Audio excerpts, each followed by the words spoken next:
There are some very useful task panes that you can call up and send away in Visio 2010. From the ribbon, click the View tab, and in the Show group you'll see a Task Panes button. If I click the Task Panes button and I click Shapes, the shape stencils will disappear.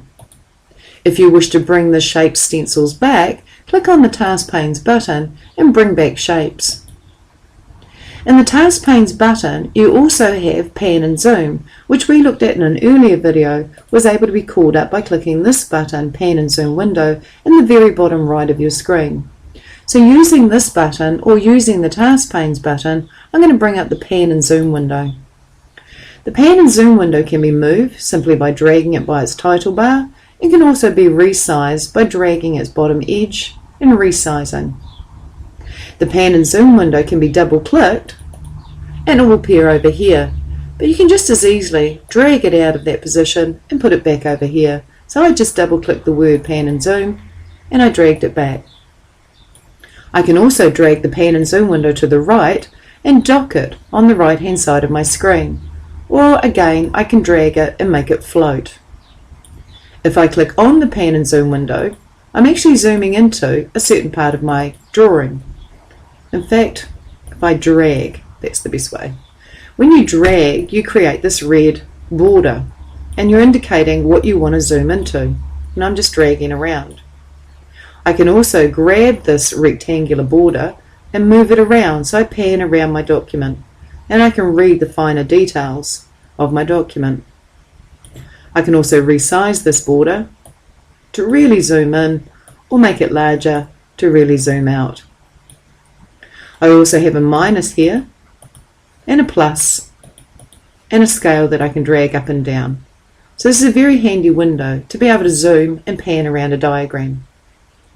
Now, in addition to the Pan and Zoom window, there's another task pane that I like to call up. So I'm going back to the View tab in my ribbon, back to Tasks pane, and bringing up the Size and Position window. If I bring up Size and Position and just move the Pan and Zoom, here's my Size and Position window. What this does is give me useful information about the selected shape.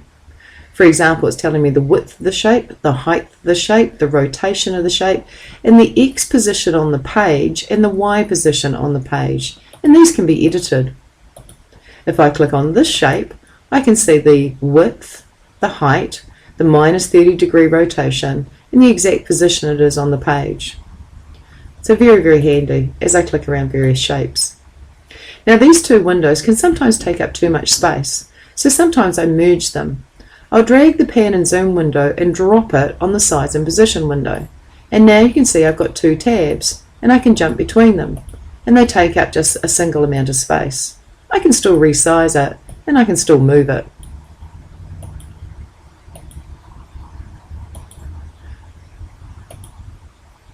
If I want to unmerge them, I'll simply drag this tab off, and now they're unmerged. Another handy thing to do is to turn on the auto hide. If I click this pin, I turn on the auto hide, which means as I move away from this window,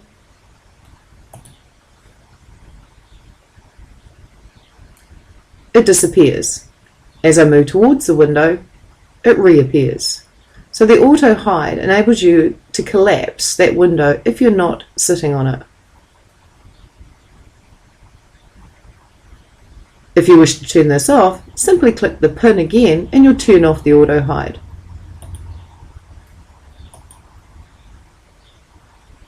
And I'll simply drag this and merge it with my Pan and Zoom.